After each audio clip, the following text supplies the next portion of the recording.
हम स्टार्ट करेंगे अब। अध्याय नंबर पहले तो हम पढ़ चुके हैं, अध्याय नंबर 2 बहुपद के बारे में पढ़ चुके हैं, पर इसके बारे में हम बेसिक जानकारी हम धीरे धीरे लेंगे कि किस प्रकार से। तो चलिए शुरू करते हैं। सबसे पहले हम देखते हैं अध्याय नंबर 2 की कुछ बेसिक जानकारी। सबसे पहले हम देखेंगे, हम जानेंगे कि अचर क्या होता है। अचर क्या होता है, अचर के बारे में हम स्कूल में पढ़ा चुके हैं।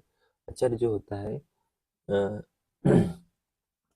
1 2 3 4 ये गिनती के रूप में होती है, मतलब संख्याओं के रूप में दिखाया जाता है। चर क्या होता है, चर जो कांस्टेंट होता है एक्स वाई जेड, जिसकी वैल्यू कुछ भी हो सकता है, अलग अलग वैल्यू होती है। और जो अचर पद होता है उसकी वैल्यू मात्र एक ही होती है। जैसे एक, एक का कोई दूसरा वैल्यू नहीं होता। जैसे दो, दो का कोई दूसरा वैल्यू नहीं होता। उसी प्रकार से चर का जो है अलग अलग मान होते हैं, कुछ भी वैल्यू हो सकता है। संख्या एक से लेकर के अनंत तक की कुछ भी वैल्यू हो सकती है। उसी प्रकार से हम देखेंगे बीजी व्यंजक। बीजी व्यंजक क्या बोलते हैं, बीजी व्यंजक किसे कहते हैं ये भी देखते हैं। बीजी व्यंजक, बीजी व्यंजक,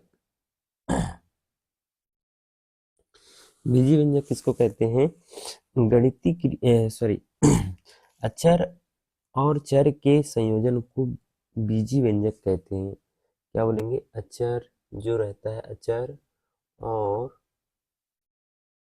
चर के संयोजन को, संयोजन मतलब दोनों का मिक्स रूप, संयोजन को बीजी व्यंजक कहते हैं। जैसे यहाँ पर लिख देता हूँ 3, ये हो गया अचर हो गया, और एक्स ये क्या है, ये दोनों अगर मिल गए तो इसको बोलते हैं बीजी व्यंजक।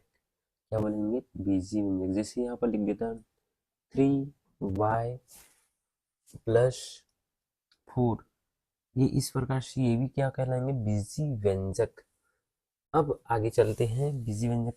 अब पदों की संख्या, हम पद कैसे गिनते हैं, कितने पद होते हैं, एक पद, दो पद, इसको देखेंगे। पदों की संख्या, पदों की संख्या कैसे ज्ञात करना है, पदों की संख्या,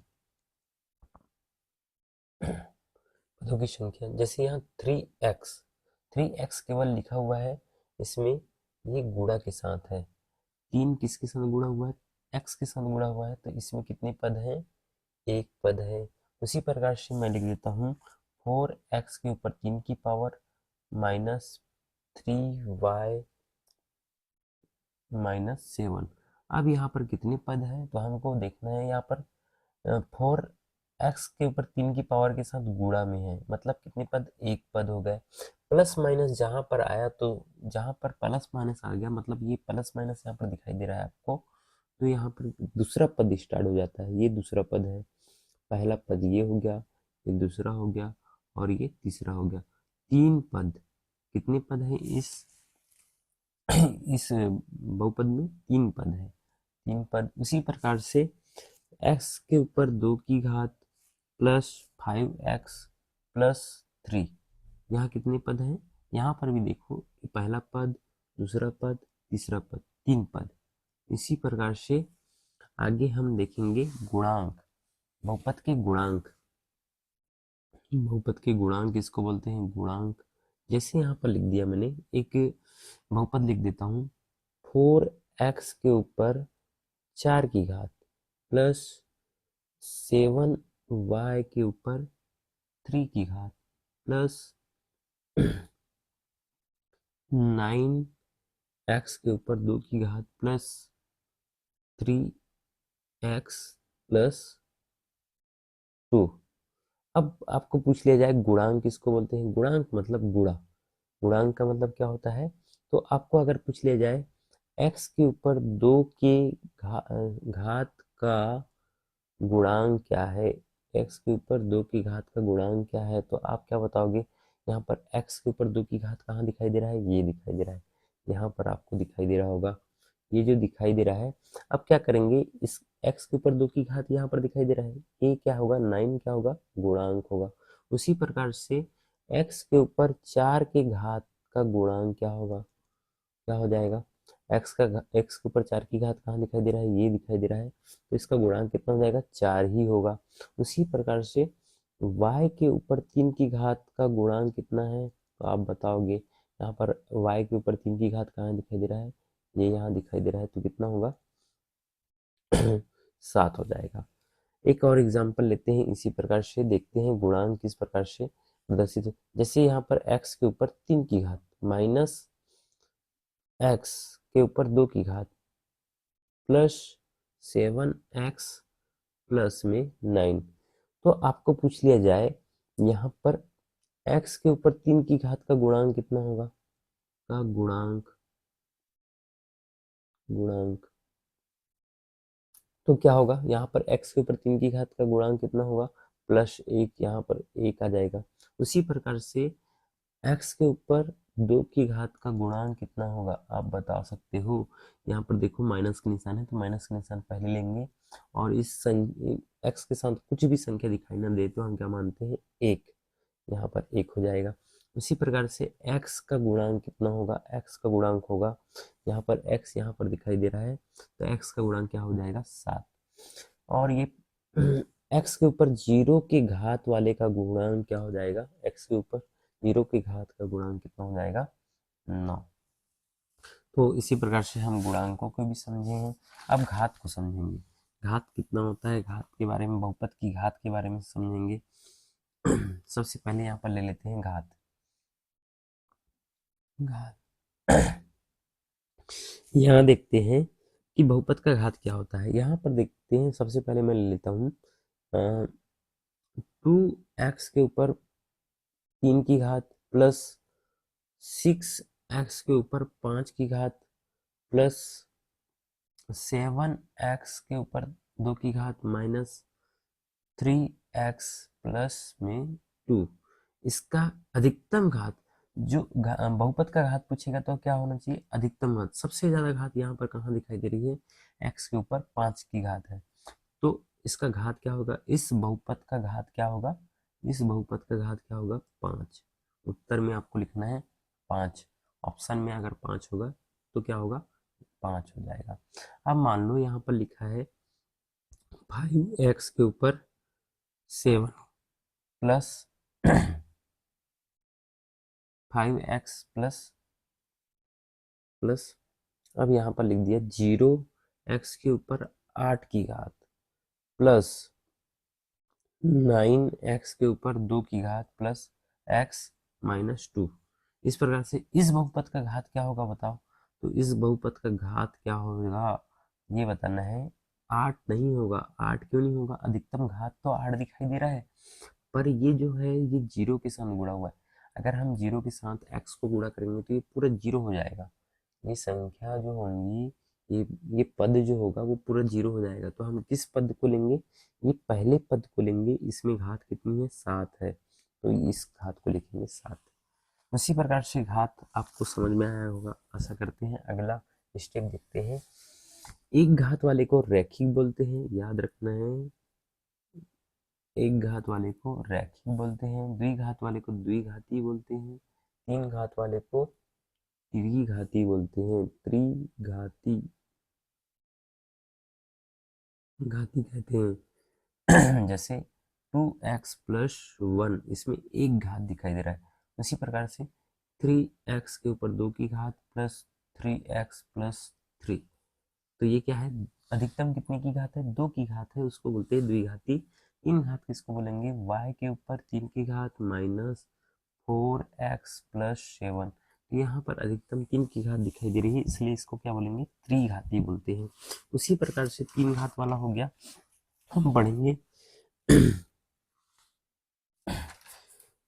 हम पढ़ेंगे आगे, देखते हैं। एक महत्वपूर्ण लाइन जो है, क्या याद रखना है, एक महत्वपूर्ण बात याद रखना है आपको, कि एक याद रखना है, एक शून्यतर शून्यतर शून्यतर अचर बहुपद की घात, अचर बहुपद की घात शून्य होता है। इसका मतलब क्या होता है, एक शून्येतर अचर बहुपद की घात शून्य होता है। जैसे मैं एग्जांपल के माध्यम से समझाता हूँ। यहाँ पर लिखते हैं 3x के ऊपर 2 की घात माइनस और x के ऊपर सॉरी 1 की घात और यहाँ पर लिख देता हूँ -5। तो यहाँ पर शून्यतर मतलब शून्य जो शून्य नहीं है एक शून्यतर अचर बहुपद की घात शून्य होता है। तो देखो यहाँ पर शून्य कौन सा नहीं है, शून्यतर का मतलब है शून्य नहीं होना चाहिए। तो शून्य कौन सा नहीं है, ये भी नहीं है, ये भी नहीं है, पर ये भी नहीं है। तो ये जो अचर बहुपद, यहाँ पर अचर बहुपद की बात बोला है, अचर बहुपद क्या है, ये दिखाई दे रहा है आपको 5। 5 क्या है यहाँ पर, शून्यतर अचर बहुपद। ये इसका मीनिंग समझना है आपको। ये शून्यतर अचर बहुपद क्या है, यहाँ पर 5 है। इसकी घात कितनी है, घात शून्य होता है। तो घात कैसे शून्य होता है, देखो x हम ऐसा लिख सकते हैं, x के ऊपर 0 की घात। तो हम इसको बोल सकते हैं इसकी अधिकतम घात कितनी होती है, शून्य होती है। तो ये याद रखना है कि एक शून्य उत्तर अचर बहुपद जो लास्ट में आपको दिखाई देता है सिंगल संख्या के रूप में, उसको शून्य उत्तर अचर बहुपद कहते हैं। तो उसकी घात कितनी होगी, x के ऊपर 0 की घात। अब आपको पता है x के ऊपर 0 की घात का मतलब होता है 1। तो हम किसी भी संख्या में 1 का गुणा करते हैं तो कितना आता है, 1। तो उसी प्रकार से एक शून्य उत्तर अचर बहुपद की घात शून्य होता है, याद रखना है। अब अगला अध्याय पढ़ेंगे निर्देशांक ज्यामिति। निर्देशांक ज्यामिति के बारे में हम पढ़ चुके हैं, कुछ बेसिक जानकारी हम अभी लेंगे। तो चलिए शुरू करते हैं। सबसे पहले हम देखेंगे संख्या रेखा के बारे में समझते हैं। ये इस प्रकार से एक संख्या रेखा होती है, दो संख्या हम ले लेते हैं, एक संख्या रेखा इधर से और एक संख्या रेखा इधर से। ऐसा पहले जो इस तल को बोला जाता है एक्स एक्स अक्ष, एक्स अक्ष बोला जाता है। एक्स डैश ले लेते हैं, ये वाई हो गया और ये वाई डैश हो गया। उसी प्रकार से इस तल को बोलेंगे वाई तल और इस तल को बोलेंगे एक्स तल। इसका नाम होता है कार्तीय तल, इसको बोलते हैं एक तरीके से कार्तीय तल। ये जो बना हुआ है उसको बोलते हैं कार्तीय तल। और फिर दूसरा रूप होता है एक्स वाई तल, और तीसरा रूप क्या होता है, निर्देशांक तल। 3 नाम से इसको जाना जाता है, निर्देशांक तल। यहाँ पर संख्याओं के रूप में अलग अलग संख्या बना देते हैं, 1 2 3 4 5 6। इस प्रकार से यहाँ पर संख्या लिखी होती है, 1 2 फिर 3 फिर यहाँ पर 4। उसी प्रकार से यहाँ पर होता है -1 -2 फिर -3 फिर -4 और -5। और यहाँ पर होता है -1 -2 -3 -4 और -5। तो आपको ये जो तल दिखाई दे रहा है इसको बोलते हैं कार्तीय तल, एक्स वाई तल और निर्देशांक तल, तीनों के नाम से जाना जाता है। अब यहाँ पर देखेंगे ये जो है, ये जो इस तल का नाम देंगे हम, क्या नाम देते हैं इसको, प्रथम निर्देशांक।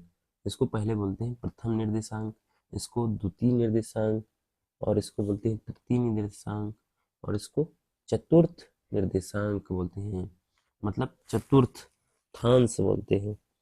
अब इसमें जो होगा, यहाँ पर जो होगा इसको बोलेंगे, ये जो तल होगा इसका जो है निर्देशांक, ये प्लस प्लस में होता है, ये प्लस होता है और ये प्लस में होता है। दोनों प्लस प्लस में आते हैं क्योंकि यहाँ पर देखो, हम जब भी हम निर्देशांक को प्रदर्शित करते हैं तो x और y के रूप में लिखते हैं, x और y के रूप में लिखा जाता है। तो यहाँ पर देखो ये वाला भाग जो है प्लस में है, x वाला भाग जो है क्या में है, प्लस में है। ये प्लस में है तो इसलिए यहाँ पर कितना आया, प्लस आया। फिर x का मान भी प्लस आया है, y का मान भी देखो प्लस में है तो यहाँ पर भी कितना आएगा, प्लस में। अब देखो यहाँ का निर्देशांक क्या आएगा, यहाँ का निर्देशांक पहले x लेते हैं तो x काय में है, माइनस में है, तो यहाँ पर माइनस में आएगा। फिर y का तल काय में है, प्लस में है, तो यहाँ पर प्लस में ले लेते हैं। ये इस प्रकार से माइनस प्लस। उसी प्रकार से ये वाला तल क्या में होगा, ये वाला तल जो होगा माइनस में भी होगा और माइनस में भी होगा, माइनस माइनस में होगा, क्योंकि ये x है और ये y है। x और y काय में होंगे, माइनस माइनस में होंगे। इसी प्रकार से यहाँ पर देखो ये प्लस में है, एक्स तल काय में है प्लस में है, तो यहाँ पर कितना आएगा प्लस, और वाई तल काय में है माइनस में है, तो यहाँ पर माइनस लिखेंगे। आगे बढ़ते हैं और दूसरी टॉपिक समझते हैं, दूसरा चीज समझते हैं इसी में। देखो एक्स के निर्देशांक को, एक्स के निर्देशांक को याद रखना है, एक्स के निर्देशांक को शांक को भुज कहते हैं, याद रखना है, एक्स के निर्देशांक को भुज कहते हैं, आपको याद रखना है, एक्स के निर्देशांक को भुज कहते हैं, वाई के निर्देशांक को क्या कहते हैं, वाई को निर्देशांक को कोटि कहते हैं, याद रखना है, दोनों चीज याद रखना है, एक्स के निर्देशांक को भुज और वाई के निर्देशांक को कोटि। और एक चीज और याद रखना है आपको, ये जो यहाँ पर दिखाई दे रहा है, ये जो बिंदु है इसको बोलते हैं, जब एक्स एक्स और वाई संख्या रेखा आपस में टकराती है और यहाँ से कार्तीय तल बनता है, तो ये कार्तीय तल के जो बीच में जो बिंदु होती है, 0 0 होता है, इसी को बोलते हैं मूल बिंदु के निर्देशांक। मूल बिंदु के निर्देशांक क्या होता है ऐसा पूछ लिया जाए तो आपको बताना है 0 0। उसी प्रकार से हम पढ़ेंगे, हम आगे बढ़ते हैं और समझते हैं कि किस प्रकार से आगे प्रश्न है।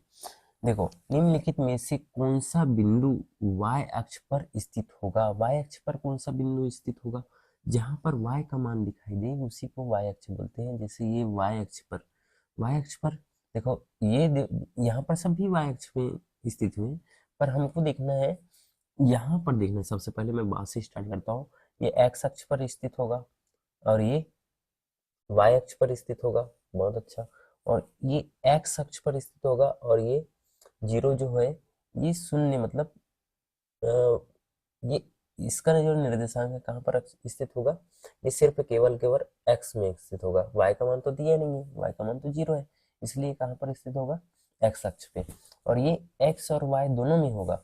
उसी प्रकार से ये किस में स्थित होगा, ये x पर स्थित होगा, क्योंकि y का मान तो 0 है, तो यहाँ पर x पर स्थित होगा। यहाँ पर y का मान सॉरी x का मान 0 है, y का मान 2 है, तो ये किस अक्ष पर स्थित होगा, y पर स्थित होगा, तो इसका उत्तर सही क्या होगा, आ वाला उत्तर सही हो जाएगा। तो आपको जैसे आप पूछ लिया जाए निम्नलिखित में से कौन सा बिंदु y अक्ष पर स्थित है, जो दिया है उसी बिंदु को हम देखेंगे, y अक्ष पे दूसरा नंबर y में आता है, तो y पर ये स्थित होगा। अब देखो ये x और y दोनों दिया हुआ था, तो x और y दोनों पर स्थित था, यहाँ पर x का मान दिया था तो x पे स्थित था, और यहाँ पर x का मान दिया हुआ है तो x पर स्थित है। उसी प्रकार से हम आगे बिंदु 2 - 1 किस चतुर्थांश में स्थित है, किस चतुर्थांश में स्थित है, तो आपको बताना है, पहला चतुर्थांश प्लस प्लस में आता है और ये माइनस प्लस में आता है, तीसरा चतुर्थांश माइनस माइनस में आता है, और चौथा चतुर्थांश का में आता है प्लस और माइनस में आता है। तो यहाँ पर देखना है प्लस और माइनस कौन से में आ रहा है, प्लस और माइनस ये चतुर्थांश में आता है, चतुर्थ चतुर्थांश में आता है, तो ये चतुर्थांश आएगा, उसका उत्तर चौथा नंबर सही होगा। बिंदु 0 और 4 स्थित होगा, कहाँ पर स्थित होगा, x अक्ष पर स्थित होगा। देखो ये x का मान दिया नहीं तो x में नहीं होगा, y का मान दिया है तो y अक्ष पर ही होगा, आपको याद रखना है y अक्ष पर ही होगा, अभी बताए हैं। अब देखो बिंदु -3 और 2 किस चतुर्थांश में स्थित होगा, तो अभी बताए हैं, माइनस वाला और प्लस वाला कहाँ पर दिखाई दे रहा है, माइनस वाला प्लस वाला सेकंड चतुर्थांश में, मतलब द्वितीय चतुर्थांश में दिखाई दे रहा है। बिंदु -3 और 0 स्थित होगा, कहाँ पर स्थित होगा, देखें यहाँ पर दिखाई दे रहा है x अक्ष का निर्देशांक हमको दिया है, तो हमको कुछ नहीं, और y अक्ष का मान 0 दिया है, तो हमको क्या लगाना है, x अक्ष लगाना है, जो दिया हुआ है उसी पर लगा देंगे, तो हमारा उत्तर क्या होगा। अब निम्नलिखित में से कौन सा बिंदु x अक्ष पर स्थित है, कौन सा बिंदु x अक्ष पर बिंदु है, जो x का मान दिया होगा वही सत्य होगा। जैसे यहाँ पर x और y दिया है, तो ये x और y अक्ष पर स्थित है, ये भी x और y दिया हुआ है तो x और y पर स्थित है। यहाँ पर दिया है x और y का मान 0 दिया है, तो ये होगा x अक्ष पर स्थित होगा, और ये कौन सी अक्ष पर स्थित होगा, y अक्ष पर, क्योंकि y का मान दिया है, यहाँ x का मान 2 दिया है, y का मान कितना दिया है, 2 दिया है, इसलिए इसका उत्तर क्या होगा, 12 नंबर सही होगा। निर्देशांक अक्ष तल को कितने भागों में बांटते हैं, निर्देशांक अक्ष तल को कितने भाग में बांटते हैं? आपने देखे हो कितने भाग में बटा हुआ है? 4 भागों में बटा हुआ है। तो इसका उत्तर क्या होगा? दा नंबर सही हो जाएगा। आगे चलते हैं और आगे के प्रश्न समझते हैं। मूल बिंदु के निर्देशांक क्या होते हैं? अब भी पढ़ा है। मूल बिंदु के निर्देशांक होते हैं 0 0। अब देखो बिंदु 3 और 5 में भुज का मान क्या होगा? भुज किसको बोलते हैं? x के निर्देशांक को ही भुज बोला जाता है। यहाँ पर x का मान कितना है? 3 है, तो यहाँ पर लिखेंगे 3। उसी प्रकार से बिंदु 7 माइनस 6 की कोटि का मान क्या है? कोटि y बोला जाता है। y बराबर क्या हो जाता है? कोटि। याद रखना है, कोटि। उसी प्रकार से x बराबर क्या हो जाएगा? भुज। भुज। तो यहाँ पर देखो -6 क्या हो जाएगा? इसका उत्तर हो जाएगा निर्देशांक x, सॉरी निर्देशांक अक्ष तल को खालिस्तान भागों में बांट देते हैं जिसे चतुर्थांश कहा जाता है। 4 भागों में, कितने भागों में? 4 भागों में बांट देते हैं जिन्हें चतुर्थांश कहते हैं। बिंदु -3 -4 चतुर्थांश में स्थित है। बताओ कौन से चतुर्थांश में स्थित है? पहला हम बताए थे प्लस प्लस होता है, फिर उसके बाद माइनस प्लस होता है, फिर क्या होगा? माइनस माइनस हो जाएगा और यहाँ पर हो जाएगा प्लस माइनस। ये आपस में इस प्रकार से निर्देशांक बनाते हैं। ये इस प्रकार से निर्देशांक बनाते हैं। तो ये चतुर्थांश में होगा। कौन से चतुर्थांश में होगा? बिंदु माइनस माइनस वाला कौन से? यहाँ पर तीसरा चतुर्थांश, 3rd नंबर वाला। बिंदु 3 और 4 चतुर्थांश में स्थित है। कौन से चतुर्थांश में स्थित है? प्लस प्लस कहाँ पर दिखाई दे रहा है? फर्स्ट चतुर्थांश में, तो पहला नंबर। अब देखो बिंदु -3 और 4 किस से चतुर्थांश में है? -3 और 4, -3 और 4 मतलब माइनस पहले है फिर प्लस में है, तो कौन सा चतुर्थांश? दूसरा। बिंदु 3 और 0 कौन से अक्ष में स्थित है? देखो ये कौन से अक्ष में स्थित होगा? एक्स अक्ष में। यहाँ एक्स का मान दिया है, वाई का मान 0 है, तो एक्स अक्ष में स्थित होगा। बिंदु 0 और 3 किन से अक्ष में स्थित होगा? यहाँ पर y का मान दिया हुआ है, तो y अक्ष में स्थित होगा। 0 का मान 0 सॉरी x अक्ष का मान नहीं है, यहाँ पर 0 है। y अक्ष का मान 3 है, तो x अक्ष में y अक्ष में स्थित होगा। अक्षों के प्रतिच्छेद बिंदु को मूल बिंदु कहते हैं। याद रखना है, प्रतिच्छेद बिंदु जहाँ पर जो बिंदु प्रतिच्छेद करते हैं, यहाँ पर ये वाली बिंदु को क्या बोलेंगे? मूल बिंदु बोलते हैं। आगे बढ़ते हैं और फिर से समझते हैं अगला प्रश्न। अगला प्रश्न सही जोड़ी मिलाएंगे। भुज, ये एक्स अक्ष को क्या बोला जाता है? भुज। और वाई क्या है? 0। तो इसका उत्तर क्या होना चाहिए? एक्स अक्ष के निर्देशांक।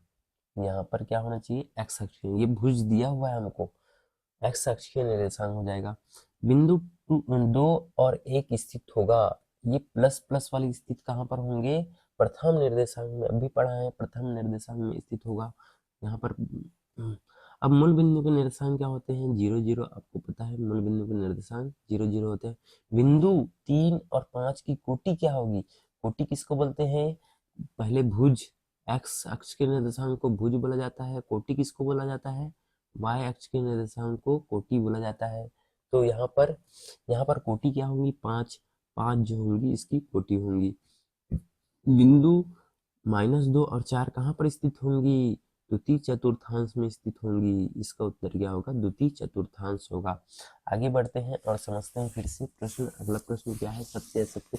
मूल बिंदु में भुज एवं कोटि दोनों शून्य होते हैं। मूल बिंदु के निर्देशांक क्या होते हैं? 0 0 होते हैं ना। तो ये बोल रहा है मूल बिंदु में भुज एवं कोटि दोनों शून्य होते हैं। भुज किसको बोलते हैं? एक्स अक्ष को बोलते हैं। कोटि किसको बोलते हैं? वाई अक्ष को बोलते हैं। तो इसका उत्तर क्या होगा? सत्य हो जाएगा। वाई अक्ष में भुज शून्य नहीं होता। वाई अक्ष में भुज शून्य नहीं होता क्या? बताओ वाई अक्ष कैसे लिखते हैं? ये 0 और y लिखा जाता है, y अक्ष के निर्देशांक। तो देखो ये बोल रहा है y अक्ष में भुज, भुज जो होता है, ये जो भुज है पहले नंबर वाला वो भुज है शून्य। x अक्ष वो शून्य नहीं होता। क्या होता है? यहाँ पर क्या हो जाएगा? असत्य। x अक्ष पर स्थित बिंदु की कोटि हमेशा शून्य होती है। x अक्ष पर, x अक्ष यहाँ पर दिखाई दे रहा है, x अक्ष पर स्थित बिंदु की कोटि हमेशा शून्य होती है, सत्य। एक्स अक्ष ऐसा, एक्स अक्ष निर्देशांक एक्स और 0 होता है, तो इसकी जो कोटि होती है हमेशा शून्य होती है क्या? हाँ, हमेशा शून्य होती है। बिंदु 2 3 प्रथम निर्देशांक में स्थित है क्या? हाँ, सत्य। पहला निर्देशांक में क्या होता है? प्लस प्लस होते हैं। -2 और 2 y अक्ष पर स्थित होगा? नहीं, y अक्ष पर नहीं होगा, क्योंकि y अक्ष पर होगा तो जो पहला वाला x अक्ष क्या होना चाहिए? क्या होना चाहिए? शून्य होना चाहिए। क्या होना चाहिए? ये जो है वो क्या होना चाहिए? शून्य होना चाहिए। तो y अक्ष होता तो ये क्या होगा? असत्य हो जाएगा। x बराबर 0 y अक्ष का समीकरण है, तो सत्य लिखना है। क्षैतिज रेखा को x अक्ष क्षैतिज रेखा को x अक्ष और ऊर्ध्वाधर रेखा को y अक्ष बोलते हैं। ये जो सीधी सीधी लाइन रहती है उसको ऊर्ध्वाधर बोला जाता है, और इस रेखा को बोलते हैं क्षैतिज रेखा। तो सत्य है, इसको क्षैतिज बोला जाता है, इसको y अक्ष को ऊर्ध्वाधर बोला जाता है, तो ये क्या होगा? इसका उत्तर सत्य होगा। अगला देखते हैं और समझते हैं। कार्तीय तल में किसी बिंदु की स्थिति निर्धारित करने वाली क्षैतिज और ऊर्ध्वाधर रेखाओं के नाम क्या है? ऊर्ध्वाधर रेखाओं के नाम क्या है? क्या बोला जाता है? क्या बोला जाता है? एक्स अक्ष और वाई अक्ष। एक्स अक्ष और वाई अक्ष। बिंदु 3-2 किस चतुर्थांश में स्थित है? कौन से चतुर्थांश में स्थित है? प्लस वाला कहाँ पर आता है?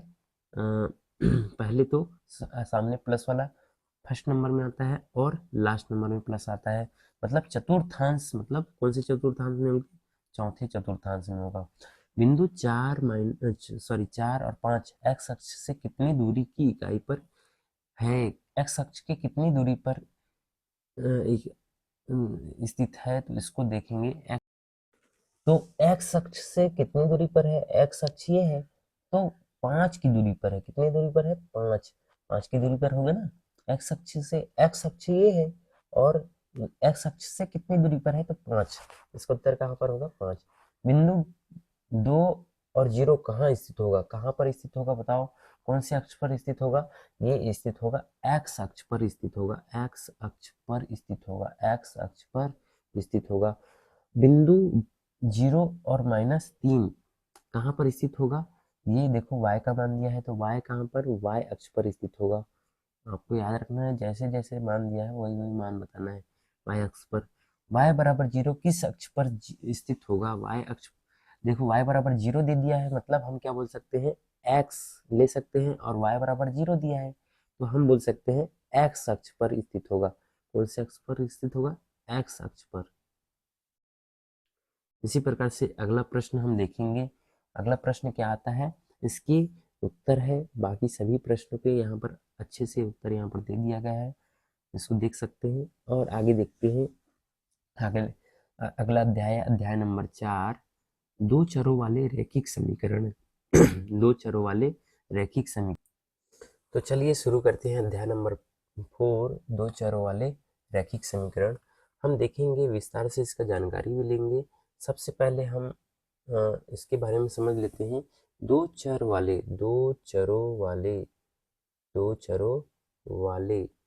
रैखिक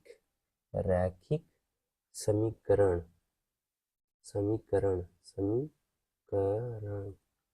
दो चर वाले रैखिक समीकरण का मानक रूप। इसका मानक रूप देख लेते हैं। मानक रूप क्या होता है? मानक रूप किस प्रकार? दो चर होना चाहिए। जैसे यहाँ पर ले लेता हूँ मैं x और y। यहाँ पर दो चर बोला है। दो चरों वाले रैखिक मतलब एक की घात वाला होना चाहिए। यहाँ पर ले लेते हैं a और यहाँ पर ले लेते हैं b। यहाँ प्लस का निशान है। दो चर हो गए। यहाँ पर रैखिक होना चाहिए बोला है। और कोई भी एक तीसरा पद हो सकता है c बराबर में 0, जहाँ पर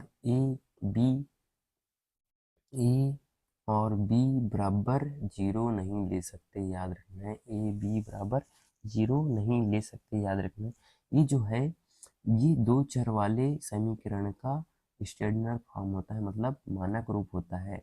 मानक रूप याद रखना है। ax plus by plus c बराबर 0। आपको सही जोड़ी या फिर ऑब्जेक्टिव टाइप प्रश्न में पूछा जा सकता है। पहला नंबर याद रखना है आपको, याद रखना है, देखो एक चर वाले रैखिक समीकरण, सॉरी यहाँ पर लिख देता हूँ, एक चर वाले रैखिक रैखिक समीकरण, एक चर वाले रैखिक समीकरण का मानक रूप क्या होगा? एक चर वाले रैखिक समीकरण जिसमें एक चर होना चाहिए, जैसे ए एक्स प्लस में सी बराबर में 0, सॉरी बी बराबर में 0 ले सकते हैं, फिर सी बराबर 0 ले सकते हैं, जिसमें एक चर हो उसको क्या बोलते हैं? एक चर वाले रैखिक समीकरण। इसमें दो चर था तो दो चर वाले बोले हैं, एक्स और वाई, यहाँ पर दो चर है, यहाँ पर एक एक चर है, इसलिए यहाँ पर एक चर वाले बोलेंगे। तो दो चीज आपको, दो पॉइंट याद रखना है यहाँ पर, याद रखना है एक चर वाले एक, पहला पॉइंट है एक चर, चर वाले, चर वाले प्रत्येक प्रत्येक रैखिक रैखिक समीकरण करण का एक अद्वितीय हल होता है, अद्वितीय हल होता है, याद रखना है, अद्वितीय हल होता है। मतलब एक चर वाले प्रत्येक रैखिक समीकरण का एक अद्वितीय हल होता है, याद रखना है। अद्वितीय का मतलब होता है इसके समान कोई दूसरा हल नहीं होता। जैसे यहाँ पर देख लेते हैं, 3x प्लस में 5 बराबर में 0 ले लिए, अब इसको हल करेंगे तो यहाँ पर कितना आएगा? -5, और 3x बराबर में अब क्या करेंगे? पक्षांतर कर देते हैं, -5 बटे में 3 आ जाएगा। तो ये जो है ये x का मान निश्चित है, यहाँ पर x का मान कितना है? निश्चित है, x बराबर -5 बटे 3, इसके सिवा कोई दूसरा मान आ ही नहीं सकता, इसलिए बोलते हैं एक चर वाले रैखिक समीकरण का हल क्या होगा? अद्वितीय हल होगा। उसी प्रकार से दो चर वाले रैखिक समीकरण का हल क्या होगा, ये देखते हैं।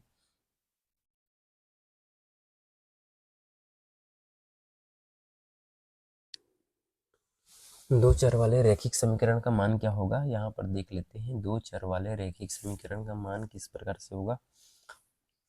दो चर वाले का याद रखना है, दो चर वाले का याद रखना है, दो चर, सॉरी,